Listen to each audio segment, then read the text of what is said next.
nobody wants to look at a resume. Everyone knows that the resume is fluff. Probably 50% of what's said on the resume is not real, and the numbers that are on the resume are probably highly exaggerated. So what people really want to see, especially from the entrepreneurship side, if you're looking at a startup of any sorts to work at, they want to play with your work. They want to see, like, is it functional? Have they made this publicly available to the world? Like, does it look good? Are there bugs? And then that opens up the conversation to talk about something that you've built, and it makes someone so much more excited to not only interview you, but also hire you. Hey everyone, thanks for tuning in to Career Hack, a podcast dedicated to assisting college students and early career professionals with entering the workforce and ascending the corporate ladder. I'm Brandon Amoroso, co-founder of Scaleless, and today I am talking with Megan and Tyler Leinenbach, who are the founders of Apex, which is the #1 placement newsletter for internships and early careers in the U.S. Thanks for joining me today. Thanks for having us. Thanks for having us. I'm happy to start. So I'm Megan Leinenbach, one of the co-founders of Apex, as Brandon said. And we are the largest internship placement newsletter and now also early careers newsletter for folks that are just exiting college or even in their college careers and looking to get started out in the work world. And so Tyler and I built Apex over the course of a year, really, to about 200,000 readers, sharing internships across all different domains: software engineering, finance, design, just to name a few, really to help students like ourselves who have had troubles landing internships or had to work really, really hard to land an internship and make the process a lot easier. That's awesome. And then for everybody who's listening, just for context, Apex is now a part of Scaleless as of, I want to say, January of this year. Still working very closely with Megan and Tyler on expanding that and scaling that side of things. What were some of the biggest issues that you've had looking for internships, and where did the original idea come from for starting the newsletter? Yeah, from my side, it's I've never gotten an internship by applying to an internship. And my experience actually, like, applying to internships had always been that there's a ton of interviews. There's a ton of parts of the process, where they're trying to filter you down. Oftentimes you apply to an internship and you don't even know if anyone's looking at the applications. And, it says there's like 3,000 applicants on LinkedIn. So I had just totally went around that process for my entire time because it was hard to find a good internship. And then once you found one, it was kind of uncertain whether or not it would be even worth applying to. So I always did cold email outreach to founders, and that worked for me, but it was certainly not the most efficient way possible. And then Tyler got to college, and I'll let him talk about his experience. But really, mine and his together, we were like, there's got to be at least a better way to help students find the internships that will be good to apply to and will actually look at their applications and will be paid, so that ultimately the front end of that experience can be just a whole lot better. Yeah, what has your experience been, Tyler? Because you're on the sort of the early stages of the college career, if you want to call it, and finding internships. So Megan obviously came up with her workarounds, but what has it been like for you? I had a similar set of workarounds. She was the one giving me the advice early on. So in high school, I was interning at a private equity firm out of Boston. And once I got to college, I needed something to do. And I got rejected from the school's finance club. That's like this elitist club that you have to be of a certain caliber to get into. And I got rejected and realized I had to get creative to find something to do. So I started reaching out to every YC company that there was, and then eventually ended up interning at one of those. And then that's kind of when we built the idea of, like, we should probably find a way to better distribute the opportunities in startups. And then that's essentially where the newsletter came from.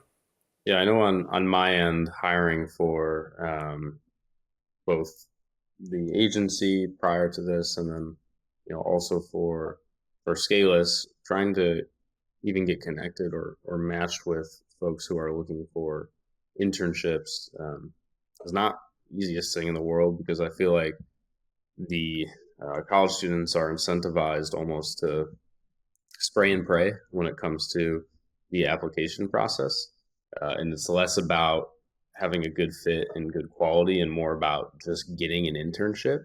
And that like long term, hopefully is something that Scalus will be able to address, via algorithms and all that other good stuff that will be rolling out next year. But um, it has definitely not been a super easy or integrated way to be able to not only source but then also sort of onboard and work in a cohesive manner with interns, because I know like in my internships back in high school or college, a lot of times these companies were making things up on the fly and didn't really have a set program, which I think those set programs probably exist at some of the larger corporations. But um, I mean, I spent half of my internship time building the Shopify agency because there wasn't anything for me to do. But they thought I was the most productive and like best intern that they had ever had. Yeah, Tyler and I's experience actually starting Apex, we didn't start with the newsletter model. We started with like a recruitment firm model where we worked with early stage startups to help them identify and match with interns that wanted to work there. And the value proposition of that was kind of like, we know there's a lot of students that really want internships, and we also know that it can be very difficult for companies to find good interns, especially for startups. The standards are different. Like you said, when you go, to a bigger company, there's usually a program. It's not very work intensive, and they're doing the internship maybe more for recruitment purposes, or they're not really looking to absolutely layer the work on. And an early stage startup can be very different, where the intern can actually be really central to what's happening. So we were part of the process of like helping screen, helping find candidates. And I'm happy to talk about what that was like from a business perspective, but from the internship perspective, what we found was just that like the standards really vary by company, and it's really hard for interns to, work during the school semester at a YC company that has these ridiculous standards for what like, a 19-year-old should be able to do. And sometimes they don't even want to pay, or they want to pay like literally next to nothing. So there's a lot of like potholes for a student to fall in. You might apply to an internship, and then the founder might just be a terrible person to work with. And then you might get there, and then they might decide, oh, actually, this is not going to be paid. We've had a change of budget. And so the idea with Apex was we should be able to know all that stuff up front. And Tyler and I, having worked with these companies, could get a really good sense just by like looking at the company's LinkedIn profile, like, is this going to be a bad experience for a student, or is this going to be a really good experience for a student? And kind of just tried to find those, ditch the recruitment agency model because that wasn't really working, and turn to the newsletter model, which was so much more student-centered and a really, really great experience to work on. Yeah, the whole unpaid versus paid internship thing, like I'm still even shocked that there are unpaid internships, because I don't even think it's necessarily legal in a lot of states. Um, but beyond that, the it just doesn't there. There's a lot of really great work product that can come out of anyone, whether you're I don't know, 19 and still in school, or 50. It doesn't really matter. But the whole concept of having the unpaid work like that, to me, if I was looking for an internship, would be a red flag of a company. Because if you can't even, spare $25 an hour or something to that effect for an intern, then is that really the company that you want to be interning at? And like for me, I'd rather almost, try and do my own thing than have an unpaid internship, because you're going to learn so much more than going somewhere that doesn't have that structure or framework in place for you to be able to learn and grow. What are some of the, I guess, since you're entering the workforce now, officially, Megan, what are some of the things that you would recommend to those that are just starting college, or in the midst of trying to figure out not only how to get an internship, but what they want to do long term? Like, what, aside from subscribing to Apex, what sort of advice or recommendations would you have? Yes. Yeah, of course. Definitely recommend subscribing to Apex because, we're getting more and more in the weeds on different domains every single week. I think part of the context here also has to be that there's a lot of pressure on students that put a lot of pressure on themselves going into college, that whatever job they get right out of college has to be the perfect fit, and it has to be this amazing, awesome, have a lot of responsibility. Take that pressure away and know that, like, first off, it is okay to just get like a job that's going to work for you right out of college while you look for something that's going to be far more impactful and interesting for your career. But I think for the job that you're looking for, that you really want to stay at and that you're super excited about, definitely looking for a team that you can work with and a direct boss that's going to have your back if you're at a larger company. It's been my experience talking to friends who have interned at larger companies that the decision of whether or not they want to stay on for a full-time role really comes from, did it feel like the person I was reporting to had my back, and do I think they're going to help me kind of like climb and grow within this company? If you're at a company where you're really fighting for yourself the whole time from day one, it's going to be really, really hard to grow within it. And so, finding that group can take a little bit of time. It might not be the group that you work with right out of college, but it's something that's going to be really important for the, high slope growth of your career. And then for students that are more, interested in startups or more interested in like an entrepreneurial space, I would say like working with a founder that is really impressive is probably the best thing that you can do. So finding someone who's maybe, already had a successful exit at a previous company, or who's raised venture from some really impressive names, whatever, I guess, benchmark you want to use for defining what's impressive as a founder for you, kind of optimizing for that, because working with an awesome CEO, working with an awesome founder and co-founder can open up a lot of doors if you want to start your own company, or if, you want to grow into a really important role at that startup. Yeah, I think that transition from intern to being full time at a company is something that I'm thinking about how to provide, like through Apex, more resources and education around what that looks like. So I think ultimately that would be the ideal sort of end state or end goal, that you can continue on with that business. And obviously, it doesn't always work that way, but I think that's the whole purpose of companies having internship programs to begin with, is to get to the talent, early, and so that they can sort of, grow and learn with the company and then continue on versus, having to go to a different business and whatnot. Yeah, 100% agree. And I think that it's really common for someone to be a junior, have their junior internship, and then go on, to work at that company. And so I think that there's a lot of pressure that's put on the junior year internship in general. And that's why also, like, leading up to that in your freshman and your sophomore years, it can be really important to have an internship. And I think that's part of where, the kind of like unpaid culture starts to work in, is these companies know that students want to have experience on their resume when they go into their junior year, so they can get an internship at like Microsoft or somewhere big that's highly likely to give them a job offer. And then you have, students that have, feel like they're put in a sort of desperate position, taking unpaid work in order to boost their resume, when in fact there are a lot of really awesome other things that you can do that are not unpaid, or at more impactful companies during those first 2 years that can go a long way.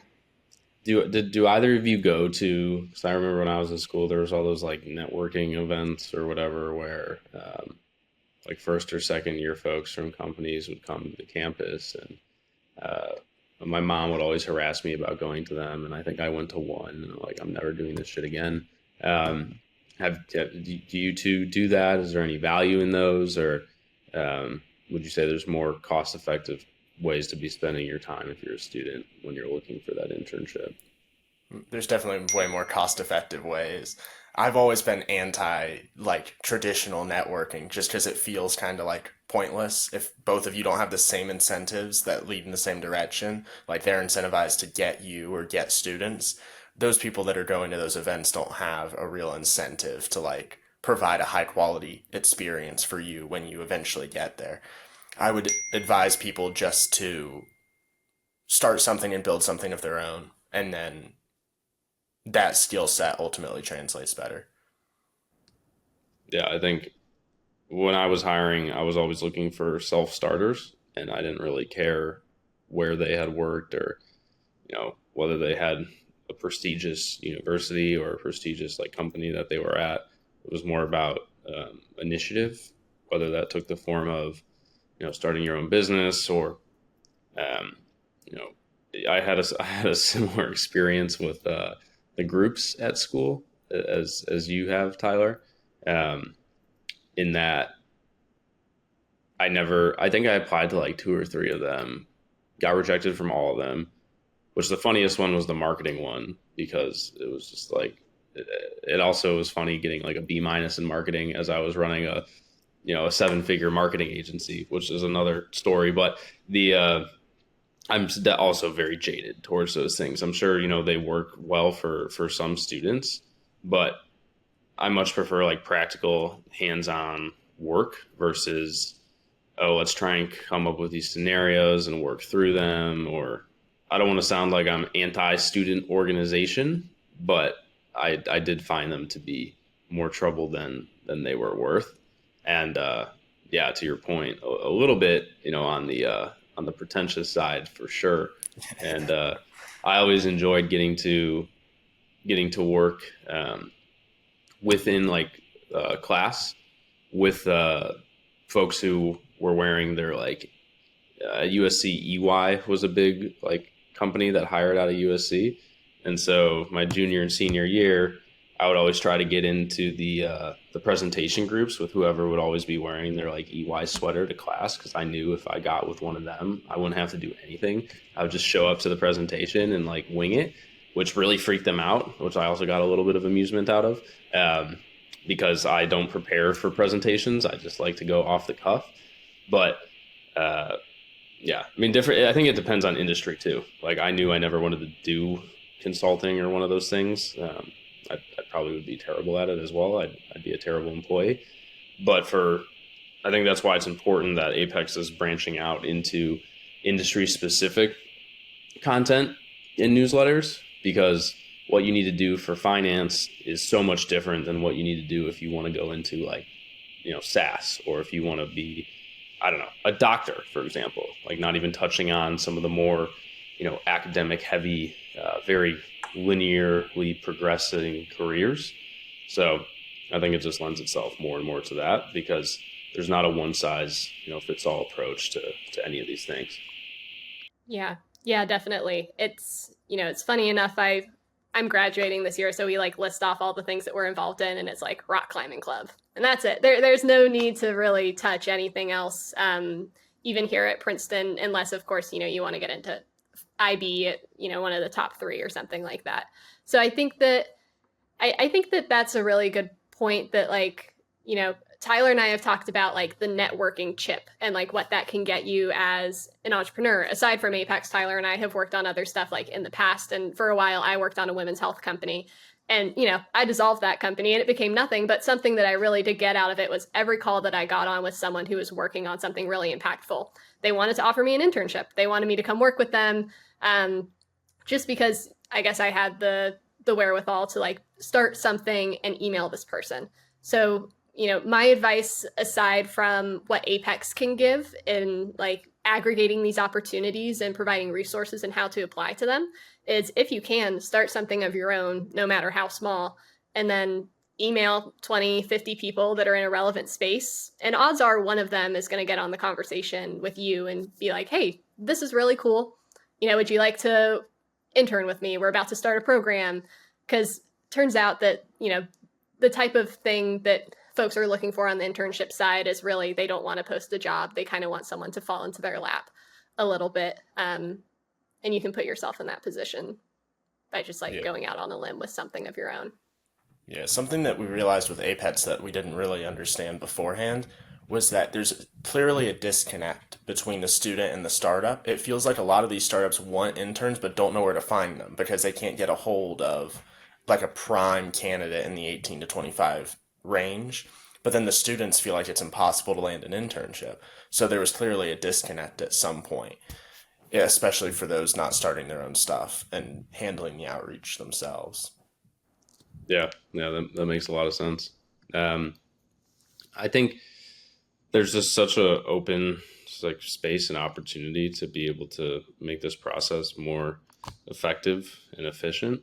And I'm a little bit far removed from it at this point, but Parker, for those who are listening, who's the co-founder of Scaleless, is 4 years younger than me, and he just graduated from Stanford in June. He was very close to this whole thing, and ultimately ended up deciding to not go that route and then go the entrepreneurial venture. But there's so many antiquated like tools and technologies that are being leveraged by universities as well to try and facilitate these internships, or career boards, things like that. So obviously pretty long term for us and far away, but there's so much opportunity, I feel like, to be able to make that process suck way less, because right now it really is just a volume and quantity play, and not a quality play at all. Yeah, there's a few that come to mind where it's like, gosh, I keep getting email notifications from these platforms, and absolutely none of them are a good fit. And from my perspective now, having like gone through the graduation lead up process, one of the things that Princeton has us do is with one of their like platform partners, fill out information about where we'll be working post graduation. So I definitely think that from the perspective of university processes, the only reason that those platforms are still ingrained is just because they found a way to kind of like partner up with these universities to help them get more information about their student base.